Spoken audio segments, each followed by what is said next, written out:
Hi hello నమస్తే welcome to YR TV. నేను రంజిత్. తెలంగాణ రాష్ట్ర వ్యాప్తంగా కూడా యావత్తు తెలంగాణ సమాజం కూడా తలదించుకోవాల్సిన పరిస్థితి ఏర్పడింది. ఎస్, నిజమే నేను చెప్పేది. ఈరోజు తెలంగాణ రాష్ట్ర వ్యాప్తంగా జరిగిన ఒక అంశాన్ని చూస్తే ప్రతి ఒక్కరూ కూడా ఏంటి తెలంగాణలో అనే ఒక పరిస్థితి కూడా వచ్చింది. నిజానికి ఒక మాటలో చెప్పాలంటే ఎందుకురా అనవసరంగా మార్పు పేరుతో కాంగ్రెస్ పార్టీని అధికారంలోకి తీసుకువచ్చామనే ఆలోచన పుట్టింది. ఎస్, నేను చెప్పేది నిజమే. అక్షరాల స్వచ్ఛమైన పదాలతోని నిజమైన నికార్సైన వాస్తవాలను అందించే ప్రయత్నం చేస్తున్నాను. ఈరోజు యావత్తు తెలంగాణ సమాజం అంతా కూడా తల దించుకోవాలా, తల ఎత్తుకోవాలా, ఒకసారి మీరే ఆలోచించండి. ఎందుకు నేను ఈ మాట చెప్తున్నానంటే, తెలంగాణ బిడ్డలారా, ఈరోజు తెలంగాణ రాష్ట్ర రాజకీయాలలో కూడా చాలా వరకు చూసే ఉంటారు. మనం ఉమ్మడి ఆంధ్రప్రదేశ్లో కానీ ఇప్పుడు కానీ ఎప్పుడైనా కానీ మనం చూసే అంశాలు భిన్నంగా కనిపిస్తాయి. కానీ ఇక్కడ మాత్రం చాలా బాధాకరమైన అంశాలు కనిపిస్తున్నాయి. ఈరోజు తెలంగాణ అంటే 4 కోట్ల మంది, 10 జిల్లాలకు, ఉమ్మడి 10 జిల్లాలకు సంబంధించి ప్రధానంగా కనిపించే ఒక తెలంగాణ రాష్ట్ర ముఖచిత్రంపై దాడి జరుగుతూ ఉంది. ఈ రాష్ట్రంపై కుట్రలు జరుగుతున్నాయి. ఈ రాష్ట్రంపై పూర్తి స్థాయిలో ఎటువైపు చూసినా మనల్ని వేధింపులకు గురి చేసే రాజకీయ పాలన కొనసాగుతుంది. రాజ్యంతో పెట్టుకుంటే రాజ్యం ఏం చేస్తుంది అనడానికి ఉదాహరణగా చెప్పవచ్చు. ఎస్, ఇన్ని మాటలు చెప్పడానికి కారణం ఏంటనుకుంటున్నారా? నిజమేనండి. 6 కాలం కష్టపడి పండించిన రైతన్న కన్నీళ్లతో ఉంటే, ఎంతోమంది విద్యార్థులను ఉన్నత స్థాయిలో తీర్చిదిద్దిన ఉపాధ్యాయులు సైతం వారిపై కూడా లాఠీలు రులిపిస్తే ఇక ఏం పాలన అంటాం? నిజాం పాలన అందామా? బ్రిటిష్ పాలన అందామా? రాజ్యాల పాలన కొనసాగుతుంది, రాజుల కాలం కొనసాగుతుందందామా? లేకపోతే ఇక్కడ ప్రజాస్వామ్యం లేదు, లేకపోతే ఇక్కడ స్వేచ్ఛ లేదు, లేకపోతే ఇక్కడ ఒక ఏది కీమ్ రాజ్యం కొనసాగుతుందని చెప్తామా? ఈ మాటలన్నింటికీ అర్థం మీరే చెప్పండి. ఎందుకు అంటే, నేను ఇప్పుడు చూపించే 2 ఫోటోలను చూపెడతాను, ఆ తర్వాత మీరే నిర్ణయించండి. తెలంగాణ ప్రజలకే వదిలిస్తా ఉన్నా. ఈరోజు యావత్తు తెలంగాణ సమాజం వ్యాప్తంగా కూడా జరుగుతున్న ఒక చిత్రమైన పరిస్థితి కాదు. ఒక్కసారి ఇక్కడ చూడండి, ఫోటో బ్లర్లా కనబడుతుంది. టీచర్లపై పోలీసుల లాఠీ చార్జ్. వీళ్ళందరూ కూడా ఉపాధ్యాయులు. ఎంతోమంది విద్యార్థులను తీర్చిదిద్ది భవిష్యత్తు తరాలకు భరోసానిచ్చే యువతను పంపించే ఒక ఆర్మీ జవాన్ లాంటి ఈ దేశానికి ఆర్మీ, అదేవిధంగా రైతులు జై జవాన్ జై కిసాన్, అదేవిధంగా నేటి బాలలే రేపటి భావి భారత పౌరులు అంటూ చిన్నప్పుడు పెద్దలందరూ కూడా ఏంది అంటే ఉపన్యాసం అలవోకగా ఇస్తూ ఉంటారు. అలాంటి ఉపన్యాసం ఇస్తున్న వాళ్ళను తీర్చిదిద్దిన వాళ్ళే ఉపాధ్యాయులు. అలాంటి ఉపాధ్యాయులపై లాఠీల ప్రతాపం చూపించారు. లాఠీల ప్రతాపం ఒక్కటేనా, చిత్రహింసలకు గురి చేశారు. ఏం జరిగిందో ఒక్కసారి మీరు చూడండి. నిన్న మీ అందరికీ తెలిసిన విషయమే, మొన్నటి రోజున పూర్తి స్థాయిలో యావత్తు తెలంగాణ రాష్ట్ర వ్యాప్తంగా కూడా పోలింగ్ అనేది కొనసాగింది. ఆ పోలింగ్తో పూర్తి స్థాయిలో యావత్తు తెలంగాణ రాష్ట్రంలో కూడా పోలింగ్ ప్రశాంతంగానైతే కొనసాగింది. సరే, మొత్తానికి పోలింగ్ కొనసాగిన పరిస్థితులను చూసాం. పోలింగ్కు సంబంధించిన సరళి యావత్తు తెలంగాణ రాష్ట్ర వ్యాప్తంగా ప్రశాంతంగా ఏ విధంగా కొనసాగిందో మనందరికీ తెలుసు. కొన్ని చోట్ల తప్ప మిగతా 99% కూడా ఆ పోలింగ్ ప్రశాంతమైన వాతావరణంలో కొనసాగింది అనే విషయం మీ అందరూ కూడా చూస్తున్నాను. సరే, ఇప్పుడు ఏం జరిగింది, దేనికోసం ఈ అంశం అంటూ కూడా చూస్తున్న పరిస్థితి కనబడుతుంది. ఏమైందన్నా అంటే, ఇగో ఇక్కడ పోలింగ్ విధులు నిర్వహించినందుకు గాను జీవో 41 ప్రకారం తమ రెమ్యునరేషన్ చెల్లించాలని కోరిన ఉపాధ్యాయులపై పోలీసులు ప్రతాపం చూపారు. నారాయణఖేడ్లోని పంపిణీ కేంద్రం వద్ద నిరసనకు దిగిన టీచర్లపై లాఠీచార్జ్ చేశారు. ఈ ఘటనపై ఉపాధ్యాయ సంఘాలు తీవ్ర స్థాయిలో మండిపడ్డాయి. టీచర్లను పోలీసులతో కొట్టించిన ఆర్డీఓపై చర్యలు తీసుకోవాలంటూ డిమాండ్ చేసిన పరిస్థితి కనబడుతుంది. నిన్న మొన్నటి రోజున యావత్తు తెలంగాణ రాష్ట్ర వ్యాప్తంగా కూడా పూర్తి స్థాయిలో ఏం చేసిళ్ళు, మన ఓటు హక్కును వినియోగించుకున్నాం. ఆ ఓటు హక్కును వినియోగించుకోవడానికి ఆయా కేంద్రాలలో చాలామంది కూడా సిబ్బంది కనబడి ఉంటారు. ఒకరు స్లిప్పులు చెక్ చేయడం, ఇంకొకరు పేర్లు చెక్ చేయడం, ఇంకొకరు సిరా ఇంకునేయడం, ఇంకొకరు బటన్ ఎక్కడుందో చూపించి ఓటు వేయాలని చూపించడం, ఆ తర్వాత పోలింగ్ కేంద్రాన్ని బయటికి పంపించే పరిస్థితి వరకు అక్కడ వాలంటరీ వ్యవస్థ, కొంతమంది సిబ్బంది కడమంది. ఆ సిబ్బంది ఎవరో కాదు, వీళ్ళు ఏం చేస్తారంటే, ఉపాధ్యాయులు అనేవాళ్ళు పూర్తి స్థాయిలో పోలింగ్ కేంద్రాలలో పనిచేసి వాళ్ళకు జీవో కూడా ఉంది. 41 జీవో ప్రకారం తమ రెమ్యునరేషన్ వాళ్ళకి చెల్లించాల్సింది, పోలింగ్ విధులు నిర్వహించినందుకు వాళ్ళకి ఇవ్వాల్సిన పేమెంట్ ఏదైతే ఉందో అది ఇవ్వమని కోరినందుకు లాఠీలతో రులిపించి అన్యాయంగా, అక్రమంగా, ఒక నీచంగా, క్రూరత్వంతో వాళ్ళ మీద లాఠీ చార్జ్ చేశారండి. ఉపాధ్యాయుల మీద లాఠీ చార్జ్ చేసిన ఘనత కాంగ్రెస్ ప్రభుత్వానికే చెల్లుతుందంటున్నారు రాజకీయ విశ్లేషకులు. ఎందుకు వీళ్ళు చేసిన నేరం ఏంటి? పోలింగ్ విధులు నిర్వహించడం వాళ్ళు చేసిన నేరమా? ఎక్కడో సుదీర్ఘ గ్రామాల నుంచి, సుదీర్ఘ జిల్లాల నుంచి, వేరే వేరే జిల్లాల నుండి వచ్చి పోలింగ్ కేంద్రంలో వాళ్ళు పోలింగ్ను బాధ్యతలు నిర్వహించినందుకు వాళ్ళ మీద లాఠీ చార్జ్ చేశారు పోలీసు వ్యవస్థ.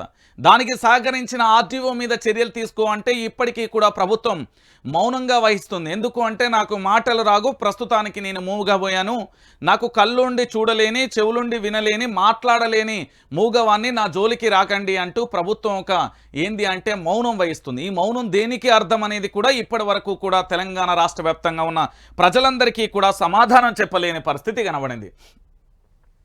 దీంట్లో ఎంతోమంది పోలింగ్ విధులు నిర్వహించిన వాళ్ళందరికీ కూడా జీవో 41 కింద ఖచ్చితంగా వాళ్ళకి ఇవ్వాల్సిన రెమ్యునరేషన్ ఏదైతే ఉందో ఆ రెమ్యునరేషన్ ఇవ్వాల్సిన బాధ్యత ఆయా పోలింగ్ కేంద్రానికి సంబంధించిన వ్యక్తులపై ఉంటుంది. కానీ ఈరోజు ఏం జరిగింది? లేదు అలాంటిది ఏదీ లేదు కూడా, మేము ఇచ్చే దాఖలాలే కనిపించదు అంటూ వాళ్ళు నిరసన వ్యక్తం చేస్తారు. అరే మేము ఎక్కడెక్కడి నుండో వచ్చినాం, మాకు డ్యూటీ పడ్డది, ఆ డ్యూటీని మేము సక్రమంగా చేసినాం, మాకు ఇవ్వాల్సిన రెమ్యునరేషన్ ఏదైతే ఉందో అది ఇస్తే మేము వెళ్ళిపోతామని అక్కడ కూర్చొని నిరసనకు దిగినందుకు పోలీసు వ్యవస్థను పిలిపించి ఇగో వీళ్ళందరి మీద లాఠీ చార్జ్ చేయమని ఆర్డీఓ ఆదేశాలు జారీ చేస్తే వాళ్ళను కుక్కలను కొట్టినట్టు కొడితే ఈరోజు వాళ్లకు దిక్కు దివాన లేకుండా పోయింది. అదే ఉపాధ్యాయ సంఘాలు మళ్ళొక్కసారి వాళ్లకు మద్దతుగా నిలిచి మా ఉపాధ్యాయుల మీద మీరు ఏ విధంగా లాఠీ చార్జ్ చేస్తారంటూ ఆగ్రహాన్ని వ్యక్తం చేస్తున్న పరిస్థితి కనబడుతుంది.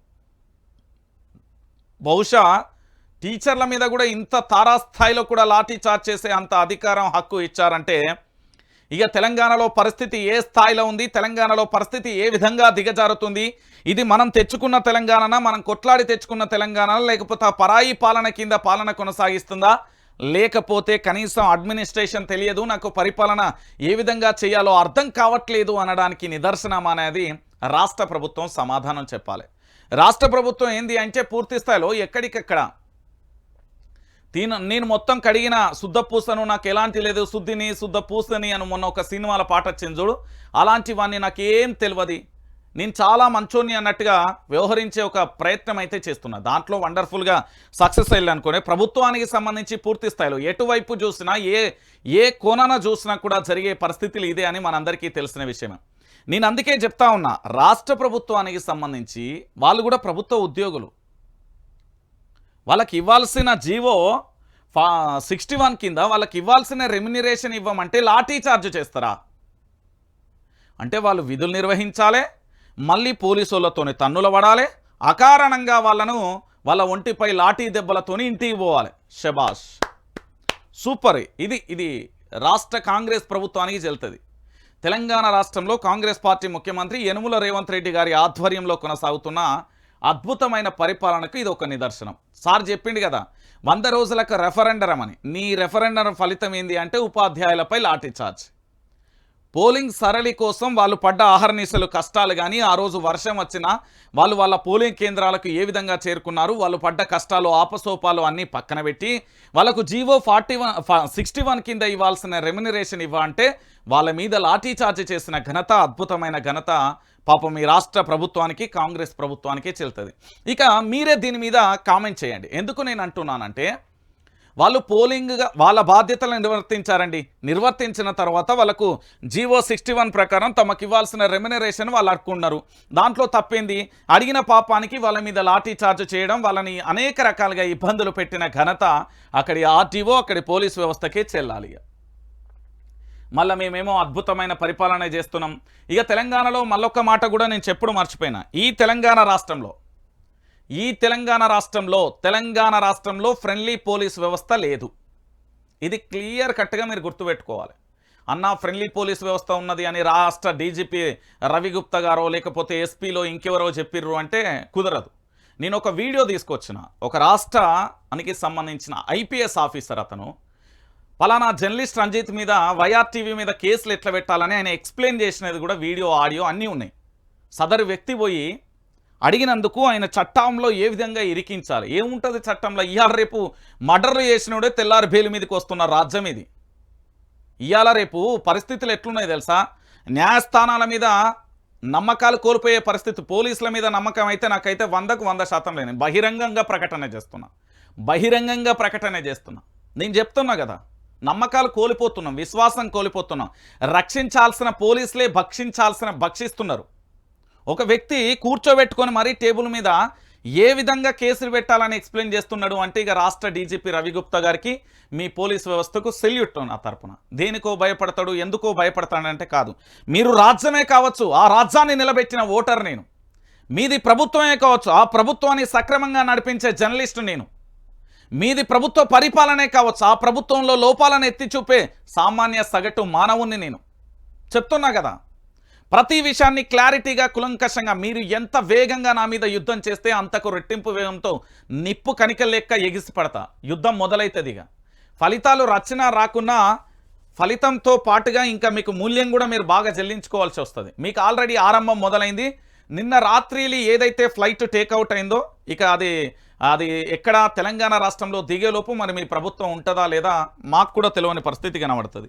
ఎందుకు అంటే నిన్న మన అన్న తెలుసు కదా, పొంగులేటి సీన్ అన్న బ్యాచ్ మొత్తం వెళ్ళిపోయారు. ఎక్కడ ఇగో మీరు అందరు చూడాలి, మళ్ళీ వీళ్ళందరూ కనబడతారు అనుకుంటారు. ఇక నేను మొదటి నుండి చెప్పే అంశం ఒకటే, ఈ తెలంగాణలో పరిస్థితి ఏంది ఏం కథ అనేది కూడా చెప్పిన పరిస్థితి కనబడుతుంది. ఇగో ఎమ్మెల్యేలు అందరూ సాగనంపిల్లు విమానంలో వెళుతున్న ప్రభుత్వాన్ని పడగొట్టడానికి వెళ్తున్నారా లేకపోతే లేదా 1 2 ఇగో ఇక్కడ 3 4 గుర్తుపెట్టుకోరు తెలంగాణ బిడ్డలందరూ.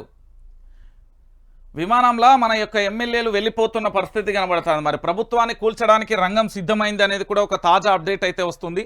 అది ఎంతవరకు వాస్తవం అనేది కూడా మనం కూడా వేచి చూడాల్సిన పరిస్థితి అయితే కనబడుతుంది. ఎందుకు అంటే రాష్ట్ర ప్రభుత్వానికి సంబంధించి ఈ తెలంగాణలో పరిపాలనలో కొనసాగుతున్న రాష్ట్ర ప్రభుత్వానికి సంబంధించి ప్రభుత్వాన్ని కూల్చడానికి ఆల్రెడీ రంగం సిద్ధమైంది. ఎందుకంటే ఈ నియంత నికృష్ట ఒక బ్రిటిష్ కంటే అధ్వానంగా పరిపాలన కొనసాగిస్తున్నాడని ఆల్రెడీ ప్రజలలో ఎంత వ్యతిరేకత వచ్చిందో చూసాం నిన్న మొన్నటి వరకు, ఇప్పటికీ కూడా చూస్తాం. ఇక మరొక ఉదాహరణ మీకు చెప్తా. ఇక ఈ చూసినాక మాత్రం నన్నేమనద్దు, మీరే ఆలోచించుకోవాలి.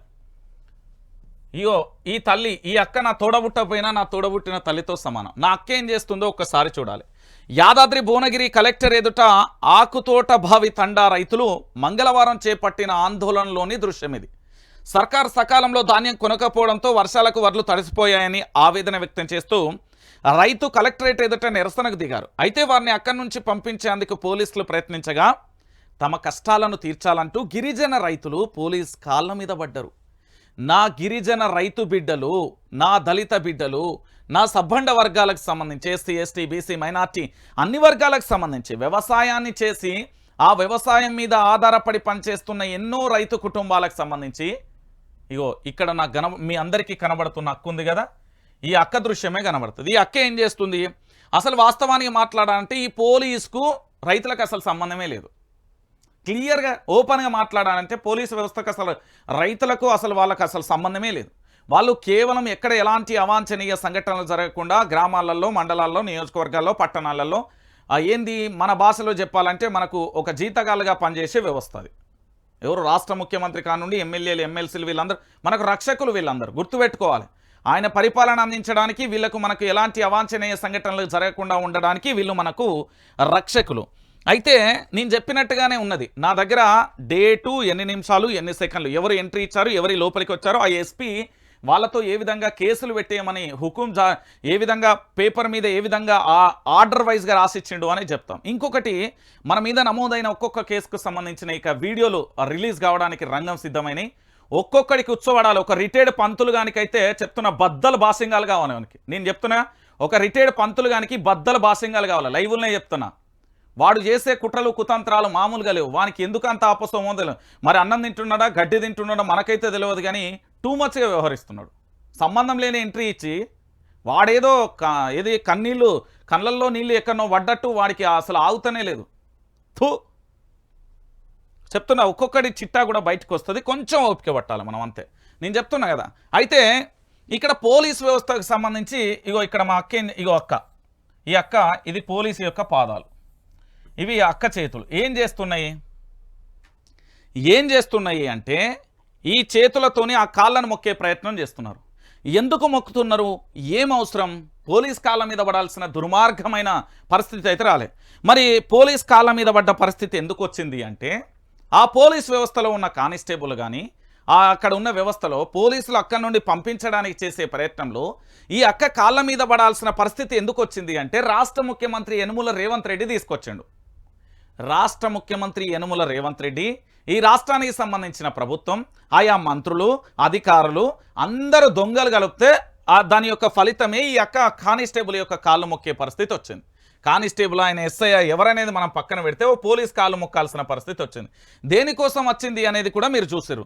తమ కష్టాలను తీర్చాలంటూ గిరిజన రైతులు వాళ్ళ కాళ్ళు పట్టుకున్నారు. దేనికోసం? వాళ్ళు ఏం కష్టం వచ్చింది?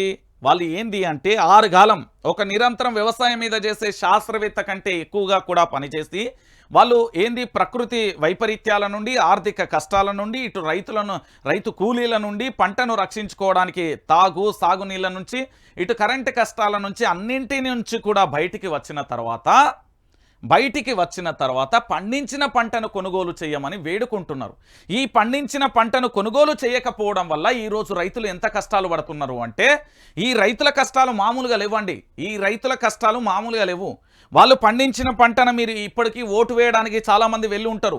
మీ గ్రామాలకు, మండలాలకు, నియోజకవర్గాలకు, పట్టణాలకు వెళ్ళి ఉంటారు. దారి పొడవునా మీకు కనిపిస్తూనే ఉంటాయి వడ్ల రాసులు, కుప్పలు. ఆ కొనుగోలు కేంద్రాల దగ్గర ఏంది డబ్బాలు పట్టుకొని, చాటలు పట్టుకొని, లేకపోతే చీపిళ్ళు పట్టుకొని, చేతులతోని, పరదలతోని, ఇవన్నీ కూడా మీ అందరికీ కనబడే ఉంటాయి. ఈ చిత్రం మీరు అంతా చూసే ఉంటారు. ఈరోజు అక్కడ ఉన్నది దేనికోసం అంటే ఒక రాష్ట్ర ప్రభుత్వం, అది కాంగ్రెస్ ప్రభుత్వం అధికారంలోకి వచ్చిన తర్వాత రైతుల యొక్క కష్టాలను తొలగించాల్సింది పోయి ఆ రైతులకు కష్టాలు తెచ్చిన అద్భుతమైన ప్రభుత్వాన్ని మనం ఏ విధంగా వర్ణిస్తామనేది మీ చేతిలో పెడుతున్నా. నేనేమంటున్నానంటే జై జవాన్ జై కిసాన్, జై జవాన్ జై కిసాన్ నినాదాలు ఇవ్వడానికి రాజకీయ నాయకుల ముందు మైకులు కనబడితే ఆ మైకులన్నీ పగిలిపోయేటట్టు ఉపన్యాసాలు ఇస్తారు. కానీ రియాలిటీకి వస్తే రైతులను పట్టించుకున్న నాదుడే లేదంటూ రైతులు కన్నీళ్లు పెడుతున్న దృశ్యాలను చూస్తూ ఉంటే ఈరోజు ఈ తెలంగాణలో ఏం జరుగుతుంది? మేధావి వర్గం ఎక్కడ పోయిన్లు? లాట్రమ్ పొక్కల పడుకున్నారా, లేకపోతే ఎలక తొర్రల వన్నారా అని తెలంగాణ రైతాంగం అడుగుతున్నది. రెచ్చగొట్టిన వాళ్ళందరూ ఏడికి వెళ్ళు? రెచ్చిపోవడానికి కారణమేంది? నిన్న ఒక్క వీడియో చేసినందుకు దాదాపుగా 750 కాల్స్. నేనేమని చెప్తున్నా కదా, వీళ్ళు ఏం చేస్తారు అంటే మనల్ని నిండా ముంచుతారు. ఈ రాష్ట్రంలో మేధావి వర్గమని, తోక పార్టీలు, ఆ పార్టీలు, ఈ పార్టీలు అని చెప్పేసి తెలంగాణ ప్రజలను మోసం చేశారు. తెలంగాణ ప్రాంత బిడ్డలను మోసం చేసేళ్ళు. ఎస్, మేధావి వర్గం ఏడమైంది. ఈరోజు తెలంగాణ ఉద్యమాన్ని తెచ్చింది నేనే అని ఒరిన మేధావి సంఘం అంతా ఏడమైంది. ఏడున్నారు వాళ్ళంతా? రైతుల కష్టాలు కనిపించట్లేదా? కొనాలని కొనుగోలు కేంద్రాల దగ్గర పోయి ధర్నా చేయాల్సిన బాధ్యత లేదా? అక్కడికి పోయి అధికారులకు వినతి పత్రాలు ఇవ్వాల్సిన బాధ్యత లేదా? ఏం చేస్తున్నారు? ఈరోజు పదవుల కోసం ఆశపడి కుక్కల్లా తిరుగుతున్నారు. పదవుల కోసం మేధావి అనే ఒక వర్గం ఉన్నదండి. మొత్తం వర్గాన్ని ఓ వర్గం పదవుల కోసం చిప్పకొడుకంటే దరిద్రం. అదేంది పాసిపోయిన అన్నంలాగా అదైనా పర్వాలేదని పదవుల కోసం పిచ్చి కుక్క లెక్క తిరుగుతున్నారు. నా భాషలో చెప్పాలంటే ఛీ, ఏం బతుకులరా మీ!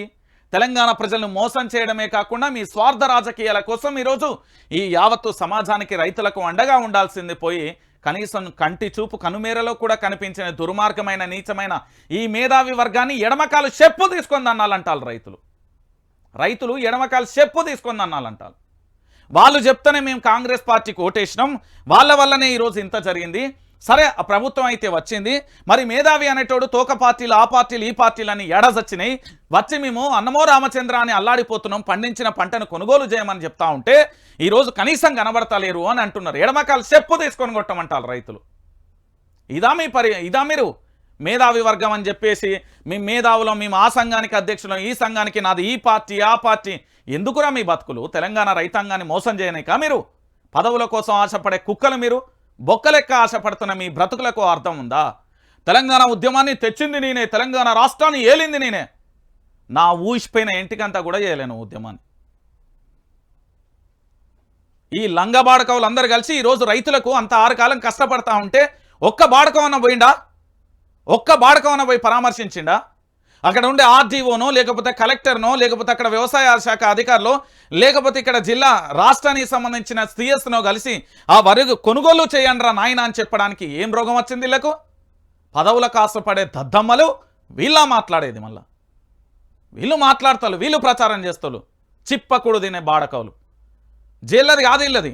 వాళ్ళు తిన్నాక మిగిలినాక ఎంగిలి బతుకులు తినే బాడకవులు ఈరోజు తెలంగాణ రాష్ట్రాన్ని ఆగం చేస్తా అంటే కళ్ళుండి కమోదులు లెక్కుంటున్నారా?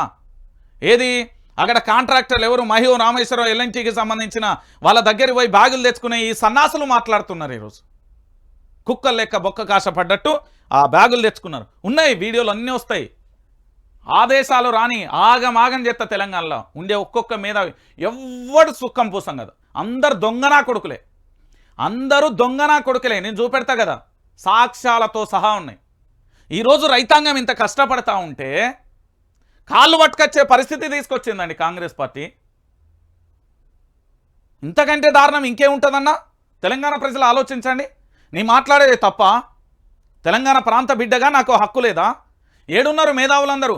ఆ నోడు ఎవడి పాలయ్యింది రో తెలంగాణ అని, ఆ చుట్టూ నీళ్లు ఉండి సుక్కా దొరకని తెలంగాణ అనుకుంటూ మైకుల పొంచి పాటలు పెట్టి తెలంగాణ ప్రాంత బిడ్డలను ఏంది కుటుంబ పాలన అని ఒకడు రకరకాలుగా ప్రచారం చేసేది కదా. ఏమైపోయింది? సావజొచ్చిందా మేధావి వర్గానికి? చీమునెత్తురు లేదా? మనం తల్లికి బుట్టలే. మొన్నటిదాకా మొగోన్ లెక్క మాట్లాడిన ఇప్పుడు ఆడంగి విధవల ఇల్లా? ఓ వర్గానికి సంబంధించి హెచ్చరికలు జారీ చేస్తా ఉన్నాను. మీ బట్టలు బాసింగాలు చేయకపోతే అడుగు నేను. మీరు ఎవడెవడి దగ్గర పైసలు ఎన్నెన్ని తీసుకుంటున్నారు? ఈరోజు తెలంగాణ రైతుల జోలికి పోకు ఏదైనా ప్రెస్ మీట్ పెట్టకుండా మిమ్మల్ని ఎవడడ్డుకుంటున్నారు? కాళేశ్వరం ప్రాజెక్టుకు సంబంధించి ఏం జరిగింది? ఆ ప్రాజెక్టును మీరు చిత్రీకరించడానికి ఎన్ని కష్టాలు పడ్డారు? కేసీఆర్ అనే వ్యక్తి మీద ఎన్ని కుట్రలు చేయబోయిలు? ఇవన్నీ బయటకు వస్తాయి బిడ్డ. ఒక్కొక్కడికి ఇప్పటి వరకు రెస్పెక్టెడ్గా ఆయన ఇక నుంచి ఉంటుంది ఆట. ఈ బాడకవులు పోయి పలానా తెలంగాణలో 4 ఛానళ్ళు ఉన్నాయన్న, వాళ్ళు బాగా మాట్లాడుతున్నాడు, రంజిత్ కూడా ఉన్నాడు ఆయన మీద ఎస్పీ దగ్గర. అబాస్పాలు అసత్య ప్రచారం చేపిస్తారు ఆడదాన్ని అడ్డం పెట్టుకొని. మీదో బతుకులు మళ్ళా చిచ్చి పైసల కోసం కకృతి పడి దిగజారి బతుకులు తెలంగాణలో. ఇగో ఇది తెలుసు కదా మీ అందరికీ. నేను ఇంతసేపు చూపెట్టిన వీడియో ఇది చూలే, మళ్ళీ చూపెడతా ఉండరు. మీ అందరికీ తెలిసిన విషయం ఇది. ఏమైతున్నది అనేది తెలంగాణ ప్రాంత బిడ్డలందరికీ కూడా తెలవాలి. చాలామంది కూడా మాట్లాడుతూ ఉంటారు కదా. ఇగో కాంగ్రెస్లో మోసలం, మొత్తానికి గుంపు మేస్త్రికి పొంగులేటైతే షాక్ ఇవ్వబోతున్నాడు అనేది ప్రధానమైన అంశం. ఒక్కసారి చూద్దాం మనం. కాంగ్రెస్లో టూరిజం ఆసక్తికరంగా ఖమ్మం మంత్రుల టూర్లు, శ్రీధర్ బాబు ఫామ్ హౌస్కు బట్టి ఎమ్మెల్యేలతో కేరళకు పొంగులేటి అంచు కూడా ప్రధాన అంశానికి సంబంధించి కూడా హైలైట్ చేసింది. ఏంది కాంగ్రెస్ పార్టీలో టూరిజం? దేనికి టూరిజం? ఇప్పుడు ఏమైనా ఎలక్షన్స్ ఉన్నాయా? లేకపోతే ముఖ్యమంత్రి అభ్యర్థిని ఎవరైనా ఎన్నుకోవాలా? ముఖ్యమంత్రి అభ్యర్థిని ఎన్నుకోవాల్సిన పరిస్థితి వచ్చిందా? లేకపోతే ఇక్కడ స్పష్టమైన మెజార్టీ ఏమన్నా రాలేదా? దేనికోసం కాంగ్రెస్ పార్టీకి సంబంధించిన టూరిజం? అయ్యా రేవంత్ రెడ్డి ఇప్పటికైనా అర్థమైందా? జర్నలిస్ట్ రంజిత్ అనే వ్యక్తి దేనికోసం ప్రశ్నించిండో ఇప్పటికైనా అర్థమైందా? ఇప్పటికైనా అర్థమైందా? నీ పీఠం ఎందుకు కదులుతుందో అని మాట్లాడిన రంజిత్ గురించి ఇప్పటికైనా అర్థం చేసుకో. ఇక చూడు, ఒకసారి చూడు, కాంగ్రెస్లో టూరిజం. ఏం టూరిజం?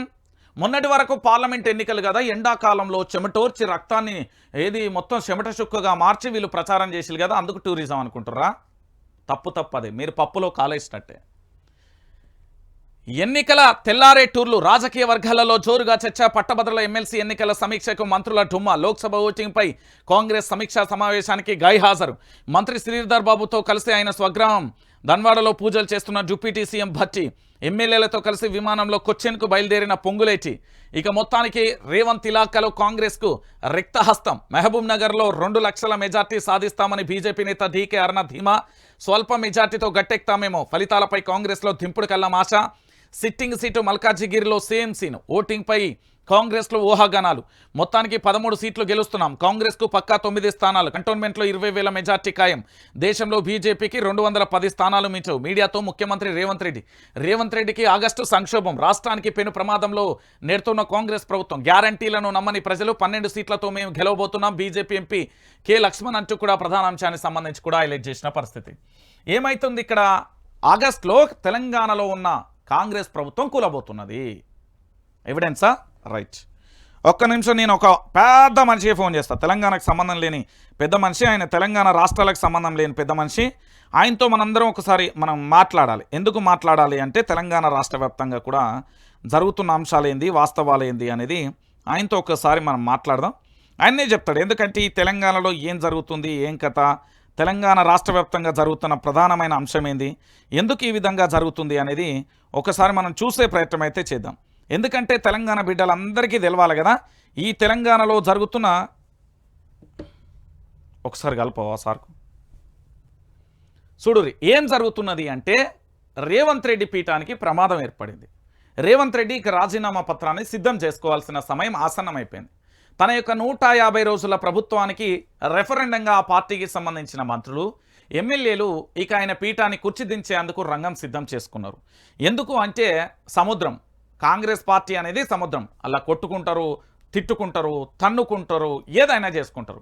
ఇది నేను చెప్పిన మాట కాదు. ఆయా కాంగ్రెస్ పార్టీకి సంబంధించిన ప్రస్తుత మంత్రులు గతానికి సంబంధించిన చాలా మంది కూడా చెప్పారు. మీరు యూట్యూబ్లో పోయి గాంధీ భవన్ లొల్లి అని వచ్చిన బొచ్చాడు వీడియోలు వస్తాయి, అది అందరికీ తెలుస్తున్నాయి. ఎవిడెన్సెస్ కావాలి కాబట్టి వాళ్ళకి చెప్తున్నా. ఇప్పుడు ఇక్కడ జరిగే విషయం ఏంది, పొంగులేటి మొత్తానికి ఎమ్మెల్యేలను తీసుకొని బయలుదేరిండు. ఎక్కడికి బయలుదేరిండు, తనతో ఉన్న దాదాపుగా 20 పైచిలకు ఎమ్మెల్యేలను తీసుకొని కొచ్చిన్కు పోయిండు. ఎందుకు అంటే రేపు పొద్దుగాల 2 అంశాలు అయితే నా దగ్గరికి వచ్చినాయి. అది నిజమా కాదా అనేది తెలంగాణ ప్రాంత బిడ్డల ముంగట పెడుతున్నా. గుంపు మేస్త్రికి సంబంధించి ప్రధానంగా కూడా వీళ్ళది 38 ప్లస్ వాళ్ళ యొక్క 10, ఇక వీళ్ళు ఒక 20, ఇట్లా ఇదొక క్యాలిక్యులేషన్ అయితే తెలంగాణలో చర్చ జరుగుతుంది. అంటే రేవంత్ రెడ్డి సర్కార్ ప్రభుత్వం కూలిపోవడానికి ఆగస్టు బ్రహ్మముహూర్తం అని కొంతమంది అంటున్న పరిస్థితి. ఈ ఆగస్టులో ప్రభుత్వాన్ని కోల్పోవడం ఖచ్చితం అంటూ చెప్తున్నారు. ఇది నేను చెప్పిన మాట కూడా కాదు, మన తెలంగాణ రాష్ట్రానికి సంబంధించి లక్ష్మణ్ అన్న కూడా చెప్పిండు. రేవంత్ రెడ్డికి ఆగస్టు సంక్షోభం ఉంది అని కూడా చెప్పినాం. మళ్ళీ రేవంత్ రెడ్డికి ఇంకొకటి ఏంది అంటే రేవంత్ రెడ్డికి పక్కా ఆధారాలతోని జూలై 14వ తారీఖు అనుకుంటా ఇక్కడ ఓటుకు నోటు కేసు అనేది కూడా ఒకటి ఉంది. ఈ ఓటుకు నోటు కేసు అనేది కూడా తెర మీదకి వస్తున్న పరిస్థితి కనబడుతుంది. అయితే దీంట్లో అరెస్ట్ అయ్యే అవకాశాలు, ఊహాగానాలు చాలా స్పష్టంగా ఉన్నాయని ఆ పార్టీకి సంబంధించిన నేతలందరూ కూడా గుసగుసబెట్టుకుంటున్న పరిస్థితి కనబడుతుంది. సో ఇలాంటి పరిస్థితులలో ఆ పార్టీకి సంబంధించిన నేతలందరూ గుసగుసబెట్టుకుంటా ఉంటే వాస్తవ కోణం అదే విధంగా జరిగితే తెలంగాణలో ఏం జరుగుతుంది అనేది కూడా మనం ఒకసారి చర్చించాల్సిన విషయమే. సో మొత్తానికి ఇక్కడ ఆగస్టులో రాష్ట్ర ముఖ్యమంత్రిగా కొత్త ముఖ్యమంత్రి ఎవరు అనేది కూడా మనం ఆలోచించాల్సిన పరిస్థితి ఏర్పడింది. కాంగ్రెస్ ప్రభుత్వం ఇంకెన్ని రోజులు ఉంటుందంటే జూన్, జూలై, ఆగస్టు, అంటే ఇంకొక 2 నెలల పరిధి అంతే. ఆ ఒక 60 రోజులు ఎదురు చూస్తే ఈ దరిద్రం పోతుంది అని చాలామంది నాయకులు అయితే వాదిస్తున్నారు. మరి నిజంగా కూడా రేవంత్ రెడ్డి ప్రభుత్వం ఆగస్టులో సంక్షేమాన్ని ఎదుర్కొంటుందా? అది పొంగులేటి రూపంలో ఉందా, లేకపోతే బట్టి రూపంలో ఉందా, లేకపోతే ఇక్కడ శ్రీధర్ బాబు రూపంలో ఉందా అనేది కూడా మనం వేచి చూడాలి. గతంలో కూడా కోమటిరెడ్డి వెంకటరెడ్డి, ఎలేటి మహేశ్వర్ రెడ్డి భారతీయ జనతా పార్టీకి సంబంధించిన శాసనసభాపక్ష నేత చాలా క్లారిటీగా క్లియర్గా ఒక 2 మాటలు చెప్పిండు. ఆ కాంగ్రెస్ పార్టీలో 8 మంది ఏక్నాథ్ షిండేలు ఉన్నారు. 8 మంది ఏక్నాథ్ షిండేలు ఉన్నారు. వాళ్ళు ఎప్పుడైనా ప్రభుత్వాన్ని కూల్చొచ్చు. ఒకరు ఖమ్మానికి సంబంధించిన వాళ్ళు, మరొకరు నల్గొండ, ఇక మిగతా వాళ్ళు కూడా ఉన్నారు అనేది కొన్ని పేర్లనైనా బయటికి చెప్పకుండా ఆపిన పరిస్థితి కనబడుతుంది. అయితే ఇక్కడ ఏం జరుగుతున్నది అంటే నేను ఖచ్చితంగా కూడా 10 సంవత్సరాల పాటు ఈ సీఎం కుర్చీకి ఏంది ఫెవికిక్ అత్తు పెట్టుకోనైనా కూర్చో అంటే కూర్చో, నువ్వు రాసుకో, ఒక సీఎం అని కుర్చీ రాసుకొని తయారు చేసుకొని అలా కూర్చో. తెలంగాణ ప్రాంత బిడ్డలకు నీకు సంబంధం లేదు. ఎందుకంటే నీ 150 రోజుల పరిపాలనలో నీ పార్టీకి సంబంధించిన మంత్రి పొంగులేటి కావచ్చు, బట్టి కావచ్చు, శ్రీధర్ బాబు కావచ్చు, వాళ్ళే నీ ప్రభుత్వం మీద విరక్తి చెంది ఉన్నారు. మరి విరక్తి చెంది ఉన్నప్పుడు ఏ విధంగా అనేది కూడా మీరు చూడాలి. విరక్తి చెంది ఉన్నప్పుడు జరిగిన పరిణామం ఏంటి, వీళ్ళు ఎందుకు ప్రభుత్వానికి వీళ్ళు బయలుదేరిలు. సో రేవంత్ రెడ్డి బయటికి కనబడతలేడు కానీ భయంలో ఉన్నాడు, ఆందోళనలో ఉన్నాడు. ఇది చాలా క్లియర్ కట్. మీరు అనుకుంటున్నారేమో కానీ ఇప్పుడు పార్లమెంట్ ఎన్నికల తర్వాత తెలంగాణలో భారీగా రాజకీయ సమీకరణలు మారిపోతాయండి. భారీగా రాజకీయ సమీకరణలు మారిపోతాయి. మీరు ఓటు వేసేటప్పుడు చాలా జాగ్రత్తగా కూడా ఆలోచించుకోండి. ఈ సమీకరణ అనేది అట్లా ఇట్లా ఉండదు. ఇప్పుడు ఈసారి నేను అందుకే చెప్పిన, కేసీఆర్ అనే వ్యక్తి అధికారంలో ఉంటే పరిస్థితి ఎట్లుండు, ఒక్కడు కూడా సీఎం సీటు కోసం కాదు చూడాల్సింది, వాడు పరిపాలన, దాంతోపాటు ఏం జరుగుతుంది ఈ తెలంగాణలో ఎట్లుంటుంది అనేది చూడాల్సిన పరిస్థితి ఏర్పడుతుంది. కానీ ఈరోజు అలాంటి పరిస్థితి లేకుండా పోయింది.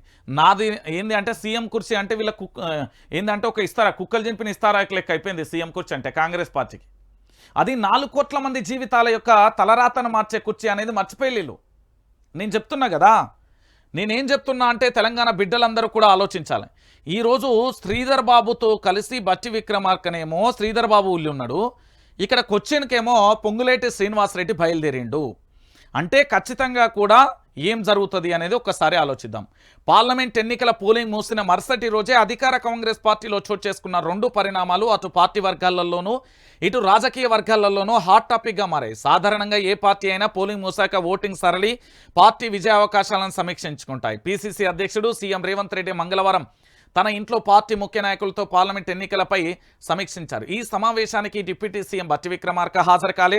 మరో మంత్రి దుద్దిల్ల శ్రీధర్ బాబు స్వగ్రామం ధన్వాడకు వెళ్లి ఆయనతో భేటీ కావడం, మంత్రి పొంగులేటి శ్రీనివాసరెడ్డి సొంత జిల్లా ఎమ్మెల్యేలతో కలిసి కేరళ వెళ్లడం చర్చనీయాంశాలు కూడా మారిపోయాయి.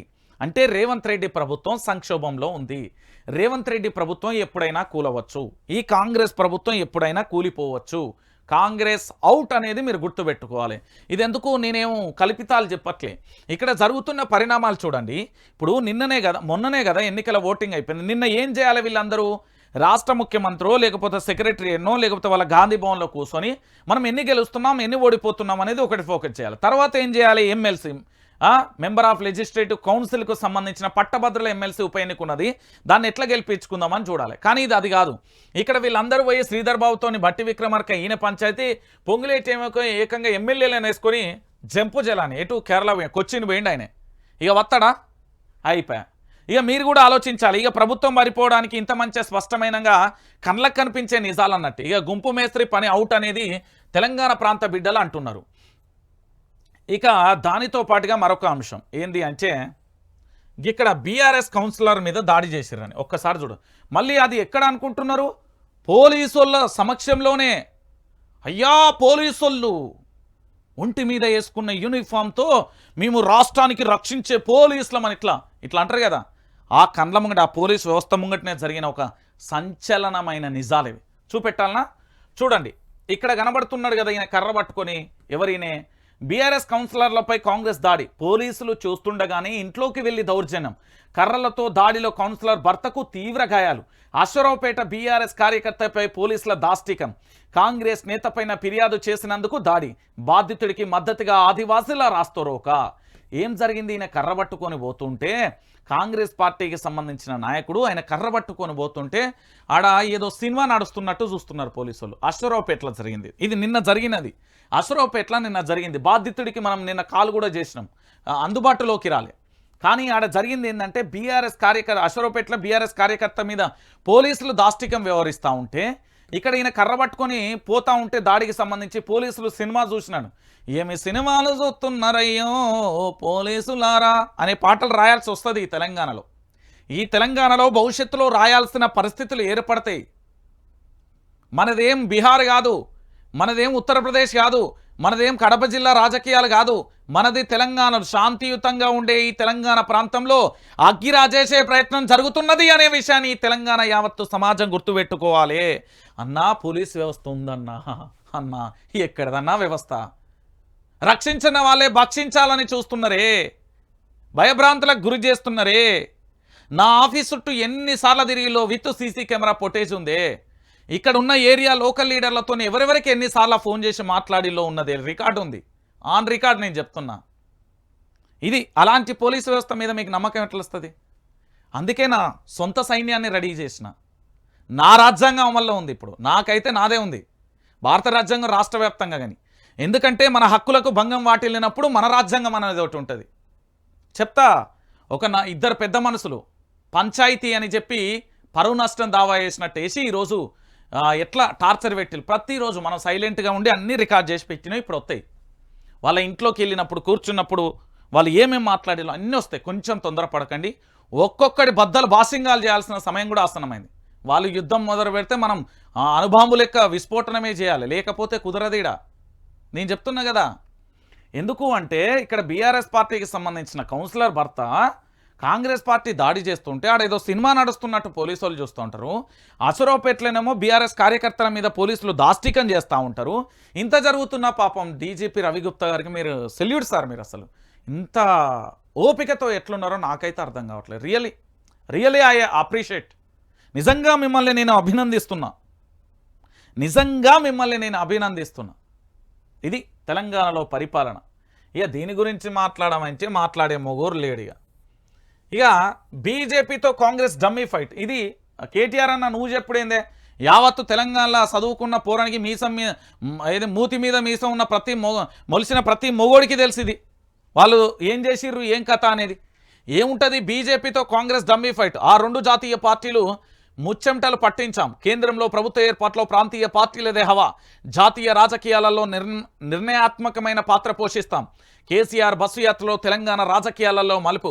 లోక్సభ ఎన్నికలలో బీఆర్ఎస్ మంచి ఫలితాలను సాధిస్తుంది. ఓట్లేసిన ప్రజలకు కృతజ్ఞతలు, క్యాడర్కు అభినందనలు. మీడియాతో వర్కింగ్ ప్రెసిడెంట్ కేటీఆర్. నిజంగా చెప్పాలంటే ఎక్కడో అక్కడెక్కడో ఉన్న ఏంది చేవెళ్ళలో ఉన్న పట్నం మహేందర్ పట్నం సునీతను తీసుకొచ్చి మల్కాజ్గిరి వేసుడేంది, బీఆర్ఎస్ పార్టీలో ఉన్న వాళ్ళని తీసుకుపోవడేంది, ఇదంతా ఒక డ్రామా లెక్క అనిపించాలి. నిజంగా కూడా అదే జరిగింది. తెలంగాణ బిడ్డలకు తెలియదు కానీ వాస్తవం అయితే అదే జరిగింది. మోదీ సీట్లో ఎవరు? ది ఎకనామిస్ట్ వెబ్సైట్లో ప్రత్యేక కథనం. రాజకీయ వర్గాలలో చర్చ.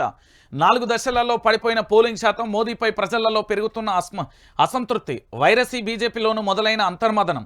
మోదీ తర్వాత ఎవరన్నా దానిపై పెద్ద చర్చ. బీజేపీకి ఒక విధంగా మోదీ నష్టదాయకమే. 2019లోనే మోదీని చూసే బీజేపీకి పడ్డ ఓట్లు మోదీ తర్వాతే బీజేపీ అన్నట్లుగా మారిన చిత్రం. ఇప్పుడు మోదీ రిటైర్డ్ అయితే బీజేపీకి గడ్డు పరిస్థితి. అందుకే మోదీ వారసుని నిర్ణయించడం బీజేపీ అధిష్టానం ముందున్న పెద్ద సవాల్. వారసుడి రేసులో అమిత్ షా, గడ్కరీ, యోగి. ఇక British weekly magazine the economist కథనం అయితే పెట్టింది. మొత్తానికి బీజేపీలో మోదీ తర్వాత ఆ స్థానాన్ని భర్తీ చేసే వారు ఎవరుంటారంటూ British weekly magazine the Economist ప్రచురించిన కథనం క్లిప్పింగ్ అండి. ఎందుకంటే మొన్న కూడా కేసీఆర్ ఒక మాట అన్నాడు, నీది రిటైర్మెంటు, సో ఇప్పుడు మీరు ఖచ్చితంగా కూడా వెళ్ళిపోవాల్సిన సమయం ఏర్పడింది అనేది చెప్పిన పరిస్థితి కనబడుతుంది.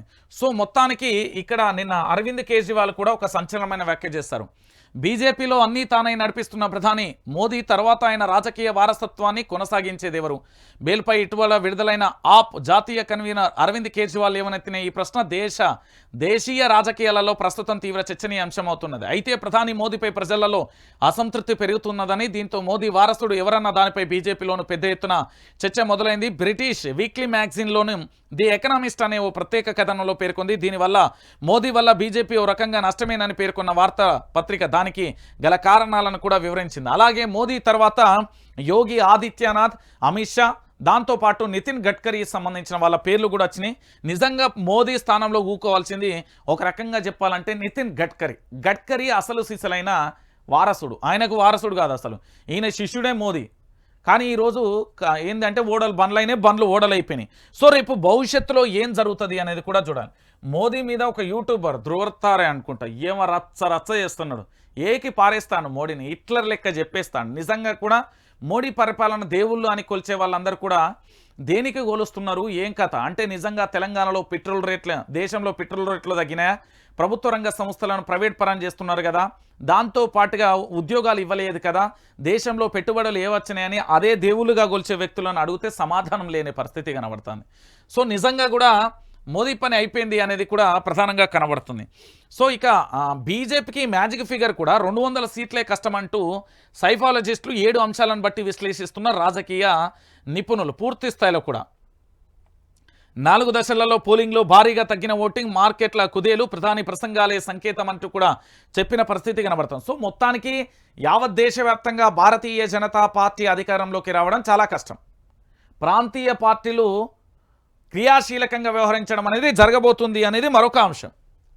ఇది ప్రధానంగా కూడా జరుగుతున్న పరిస్థితి కనబడుతుంది. ఇక పేదోడు బుల్లెట్ రైలు ఎక్కుతాడా? మాలాంటోళ్లకు ఆ రైళ్లలో ఏం ఉపయోగం? భూములు తీసుకున్న పిల్లలకు జాబు ఇవ్వలే, వాళ్ళు చెప్పే అభివృద్ధి అంతా ధనికులదే. బీజేపీపై మహారాష్ట్ర పాల్గఢ్ వాసుల ఆగ్రహం అంటూ కూడా ప్రధానమైన అంశానికి సంబంధించి కూడా హైలైట్ చేసింది. మరి భారతీయ జనతా పార్టీ వచ్చి దేశంలో ఏం బీకిందంటే ఏం బీకలే. నిజంగా చెప్తున్నా, భారతీయ జనతా పార్టీ అనేది మోదీ ఒక దేవునిగా ఎందుకు చిత్రీకరిస్తున్నారో, వాళ్ళ సోషల్ మీడియా ఎందుకు ఆ రాతలు రాస్తున్నదో తెలియదు. ఏడాదికి 2 కోట్ల ఉద్యోగాలు రాలే, ప్రభుత్వ రంగ సంస్థలను ప్రైవేట్ పరం చేసిన దిక్కు. దాంతోపాటు భారతీయ జనతా పార్టీ యావత్ దేశవ్యాప్తంగా కూడా ఏంది అంటే ఇప్పుడు యోగి ఆదిత్యనాథ్ రాజకీయ భవిష్యత్తు నాకు తెలిసి ఇంకో 6 నెలల్లో ఖతమవుతుంది. నాకున్న విశ్వసనీయ వర్గాల సమాచారం ప్రకారం యోగి రాజకీయ భవిష్యత్తును అయితే ఖతం చేస్తారు. ఇక మన పెద్ద మనిషి రేవంత్ రెడ్డి వచ్చిన తర్వాత తెలంగాణలో జరిగిన అద్భుతమైన ప్రగతి. ఏం ప్రగతి అనుకుంటారు? మెట్రో అమ్ముకొని మనమేం చేస్తాం, ఎలాంటి తన ఆస్తిని అమ్ముకుంటే మేమేం చేసేది అంటున్నాడు సీఎం. మెట్రో అమ్ముకుంటే అమ్ముకొని మనం ఏం చేస్తాం భయ్? ఎల్ఎన్టీ తన ఆస్తిని అమ్ముకుంటే మేం చేసేదేంది?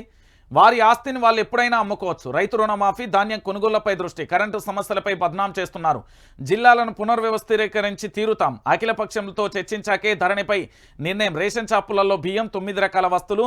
మూసీని ఆదాయ వనరుగా వాడుకుంటాం. హైదరాబాద్ తరహాలో వరంగల్ అభివృద్ధి. మీడియా చిట్చాట్లో సీఎం రేవంత్ రెడ్డి అంటూ కూడా ప్రధానమైన అంశానికి సంబంధించి హైలైట్ చేశారు.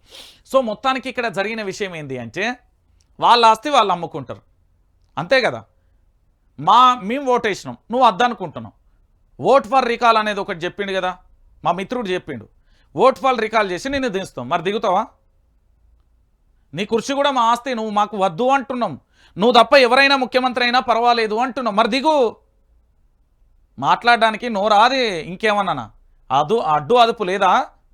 ఒక మెట్రో అమ్ముకుంటే అమ్ముకొని మనం ఏం చేస్తామా?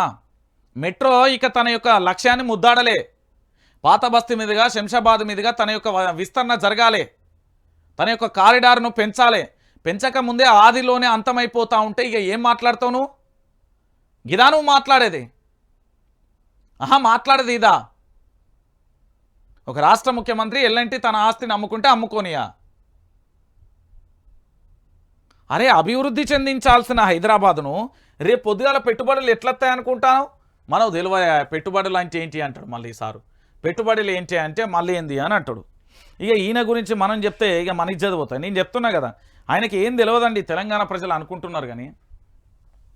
కాంగ్రెస్ కుటుంబ పాలన. పార్లమెంట్ ఎన్నికలలో కుటుంబ సభ్యులకే టికెట్లు. వారసుల కోసం నేతల పాటలు. పెద్దపల్లి, నల్గొండ, ఖమ్మం, వరంగల్ స్థానం ఏదైనా తన వాళ్ళకే టికెట్లు. కుటుంబ పాలనకు అసలు సిద్ధమైన చిరునామా కాంగ్రెస్. నెహ్రూ నుంచి రాహుల్ వరకు అందరూ వారసులే. వారసత్వ రాజకీయాలలో కాంగ్రెస్ తర్వాతే ఎవరైనా. కుటుంబ పాలనకు care of address Congress party. వారసత్వ రాజకీయాలను ప్రేరేపిస్తూ కుటుంబ రాజకీయాలను మెరుగులు అద్దడంలో తనకు తానే సాటి. ఆ పార్టీ హైకమాండ్లో నెహ్రూ నుంచి రాహుల్ వరకు అందరూ కూడా రాజకీయ వారసులే. ఇప్పుడు కాంగ్రెస్ రాష్ట్ర కాంగ్రెస్లోనూ అదే తరహా రాజకీయం నడుస్తోంది. కాంగ్రెస్ నాయకులు తమ వారసులను తెర మీదకి తెస్తూ కుటుంబ పాలనకు వారసత్వ రాజకీయాలలో తమను మించిన వాళ్ళే లేరని మరోసారి నిరూపించుకున్నారు. పార్టీలో ఎప్పటి నుంచో ఉన్నవారి కంటే వారసులకు మాత్రమే అవకాశాలు ఇవ్వడంలో కాంగ్రెస్ పార్టీ ఎప్పుడూ ముందుంటుంది. తమ కుటుంబాలు మాత్రమే రాజకీయాలు చేయాలన్నట్లుగా వ్యవహరిస్తుంటారు అస్తం పార్టీ నాయకులు. దీనికి తాజాగా పార్లమెంట్ ఎన్నికలు మరో నిదర్శనమంటూ కూడా చెప్తున్న పరిస్థితి కనబడుతుంది. ఇక చెప్పురిగా కాంగ్రెస్లా కుటుంబ పాలన లేదు. నేను కాంగ్రెస్ ప్రభుత్వం ఏర్పడిన తొలినాళ్లలో ఒక వీడియో చేసిన.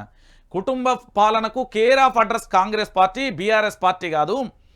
బీఆర్ఎస్ పార్టీ కేవలం కుటుంబ సభ్యులు అందరూ కలిసి తెలంగాణ ఉద్యమంలో పాల్గొన్న వాళ్ళే మళ్ళీ ఏం చేసిళ్ళు, వాళ్ళు అధికారంలోకి వచ్చి వాళ్ళు గెలిచిళ్ళు. ఒకళ్ళు ఎంపీగా, ఒకళ్ళు ఎమ్మెల్యేగా, ఇంకోళ్ళు ఎమ్మెల్యేగా, ఇంకోళ్ళు ప్రజల చేత గెలిచిళ్ళు. వాళ్ళు ఏమో అయ్యే స్థానం కాడిపోయి ఇంకో కాడిపోయి గెలవలే. ఆ విషయం కాదరా సన్నాసిలు అంటే, లేదు లేదని ఒక పెద్ద పోటుమోగోడు ఫోన్ చేసిండు. నువ్వు ఎందుకు రాజకీయ పార్టీలు కాంగ్రెస్ అంటున్నావు అని చెప్పిండు. అసలు రాహుల్ గాంధీకి కాంగ్రెస్ పార్టీకి సంబంధమే లేదు తెలుసా? చరిత్రను చదువురి. అసలు వారసత్వం, నిజమైన వారసత్వం ఎవరు ఏంటి అనేది కూడా మీరు తెలుసుకోవాలి. కాంగ్రెస్ పాలన ఇక చూడురి, ఇక ఒక్కసారి చూడురి. కాంగ్రెస్ పార్టీకి సంబంధించి అందరి వారసత్వ రాజకీయాలని చెప్పడానికి ఏముంటుంది? పెద్దపల్లి బరిలో మాజీ ఎంపీ, చెన్నూరు ఎమ్మెల్యే వివేక్ వెంకటస్వామి తనయుడు వంశీ నిల్చున్నాడు. వంశీ తాత వివేక్ తండ్రి కాకా నుంచి కుటుంబ రాజకీయాలని అక్కడ. ఆ తర్వాత ఈ కాకా ఫ్యామిలీ, దళితులలో కాకా ఫ్యామిలీది ప్రత్యేక స్థానం. ఇక ఆయన వారసులుగా వివేక్ వినోద్ రాజకీయాలలోకి ప్రవేశించారు. ఇప్పుడు వివేక్ వెంకటస్వామి వారసుడి వంశీ తన అదృష్టాన్ని పరీక్షించుకున్నాడు. ఇక దాని తర్వాత ఏం జరిగింది? పూర్తి స్థాయిలో మాజీ ఎమ్మెల్యే వెలిచాల జగపతిరావు యొక్క తనయుడు వ్యవసాయ మార్కెట్ మాజీ చైర్మన్ రాజేంద్రరావు పోటీపడ్డారు. నల్గొండలో కూడా రఘువీరు, ఎవరు జానారెడ్డి కొడుకు. దాని తర్వాత పోతా ఉంటే వరంగల్లో కడియం. ఇట్లా చెప్పుకుంటూ పోతే పొంగులి, ఖమ్మంలో వీళ్ళందరూ కూడా రాజకీయాలు కదా, కుటుంబ రాజకీయ పాలన కాదంటేంది? ఇంత స్పష్టంగా కూడా కుటుంబ పాలనకు సంబంధించి ఇంత స్పష్టంగా కనబడతా అంటే ఇది కుటుంబ పాలన కాదంటేంది? కాంగ్రెస్ పార్టీ అంటేనే కుటుంబ పాలన. కుటుంబ వారసత్వ రాజకీయాలకు కేర్ ఆఫ్ అడ్రస్సే కాంగ్రెస్ పార్టీ. ఇంత స్పష్టంగా కనబడతా ఉంటే మళ్ళీ ఏం లేదంటారేంది? ఇదెక్కడి అన్యాయం, ఇదెక్కడి నేరం? కేసీఆర్ ఉన్నప్పుడు కుటుంబ పాలన ఏడిసిన బామ్మార్దులందరూ ఇప్పుడు ఏడవాలి వీళ్ళ మీద. చెప్తున్నా కదా, అప్పుడు కుటుంబ పాలన అని ఒర్రినోళ్ళందరూ ఇప్పుడు ఏమైంది? ఏ పేదోడికి ఇచ్చిర్రా? సామాన్యుడికి ఇచ్చిర్రా? వరంగల్గా అద్దంకి దయాకర్ను పెట్టపోతే, మోతుకుపల్లి నరసింహులను పెట్టపోతివి, నీకు అంతగానం పెట్టాలంటే భక్క జెర్సన్కి ఇవ్వపోతివి. నల్గొండలో ఇంకా లేరా? ఆ జిల్లా బిడ్డలు లేరా? ఇయ్యకపోతివి మొత్తం కుటుంబ రాజకీయ పార్టీ చేసుకుంటా మళ్ళీ మేము కడిగిన ఆనిముత్యాలం సొక్కం పూసలం అని చెప్తారు వీళ్ళు దొంగలీలు. ఇక మహబూబ్ నగర్ మల్కాజ్గిరిలో కాంగ్రెస్కు 3వ స్థానం ఓడిపోతుంది, కాంగ్రెస్ పార్టీ గెలుతుందా? సొంత జిల్లాలో కూడా ఆగమాగం అవుతుంది. మహబూబ్ నగర్కి అయితే 8 సార్లు పోయిండు. ఇక చూడు కాంగ్రెస్లో కళ్ళల్లో అని చెప్పిన కదా, అయిపోయింది దాని పని. జనం అవస్థలు పట్టించుకొని సర్కార్, వారం రోజులుగా రాని తాగునీళ్లు, ఖాళీ బిందెలతో రోడ్డెక్కిన మోత్కూరు మహిళలు అంటూ కూడా చెప్పిన పరిస్థితి. ఇంతకంటే దారుణం ఏముంటుంది? ఇంకా నీళ్ల కోసం తిప్పలు పడతా ఉంటే కూడా స్పందించరు. మళ్ళీ నీళ్ల కోసం అబద్ధపు ప్రచారాలు చేస్తారు. కరెంటు పోకున్నా పోతున్నదని చెప్పిర్రు. మొన్న పోలింగ్ రోజు రాత్రి కరెంటే లేదు, కరెంటే లేదు తెలుసా మీకు ఇది? మళ్ళీ వీళ్ళు చెప్తారు తాగునీళ్లకు ఇక్కట్లు గింత కష్టపడతా ఉంటే కూడా చెప్తారు. ఇక వారణాసిలో మోడీ నామినేషన్ 3వ విజయంపై గురి. ఇక పూర్తి స్థాయిలో కూడా అక్కడ పూజలు చేసిన గంగాహారతి ఇచ్చిన తర్వాత వారణాసికి ఏపీ నుంచి చంద్రబాబు పవన్ కూడా పోతున్నారట. ఇక మొత్తానికైతే అక్కడ ఏంది అంటే పూర్తి స్థాయిలో కూడా ప్రధాని నరేంద్ర మోడీ కొంతమందిని తీసుకొని పోయి నామినేషన్ అయితే దాఖలు చేసిండు. దానికి సంబంధించి ప్రధానమైన చిత్రాన్ని అయితే చూస్తున్నాం. నేనేమంటున్నానంటే తెలంగాణ బిడ్డలు అందరికీ చెప్తా ఉన్నా, ఈరోజు తెలంగాణ రాష్ట్ర వ్యాప్తంగా ఉన్న ప్రతి ఒక్కరికి కూడా చెప్పే విషయం ఏంటంటే, నేను పోరాటం చేస్తున్నా, పోరాటానికి సిద్ధంగా ఉన్నా, మీ అందరికీ సపోర్ట్ కూడా ఉన్నది. సో మీ అందరికీ కూడా ప్రత్యేకంగా కృతజ్ఞతలు. పోరాటం నా వంతు, సాయం మీ వంతు. ఇగో ఇక్కడ కనబడుతున్న బ్యాంక్ అకౌంట్ కానీ దాంతోపాటు ఫోన్పే, గూగుల్ పే కానీ ఉంటుంది. ఎందుకు సాయం అడుగుతున్నానంటే కాస్త ఎక్విప్మెంట్ అవసరం ఉన్నది కాబట్టి నేను అడుగుతున్నా. సో తెలంగాణ బిడ్డలందరికీ చెప్పేది ఒకటే, మీరు గనక మిమ్మల్ని మీరు నమ్ముకోర్రి, ఎవరో వస్తారు ఏదో చేస్తారంటే అది మూర్ఖత్వమైన ఆలోచన. ఈ తెలంగాణలో మన తలరాతలను మనమే మార్చుకోవాలి. ప్రతి ఒక్కరూ తమ యొక్క స్వార్థ రాజకీయాల కోసం, తమ స్వార్థ అవసరాల కోసం మీ జీవితాలను పరంగా పెడుతున్నాడు. Be careful, be alert. నేను మళ్ళీ చెప్తా ఉన్నా, ఇక్కడ మీకు కనబడుతున్నది కేవలం వైఆర్టీవీ మాత్రమే కావచ్చేమో, కానీ దాని వెనుక కష్టం అంతా ఇంత కాదు. ప్రతి ఒక్కరికి కూడా విషయాలను చెప్పడానికి మేము పడుతున్న బాధలు అన్నీ ఇన్ని కాదు అనే విషయాన్ని కూడా ప్రతి ఒక్కరు కూడా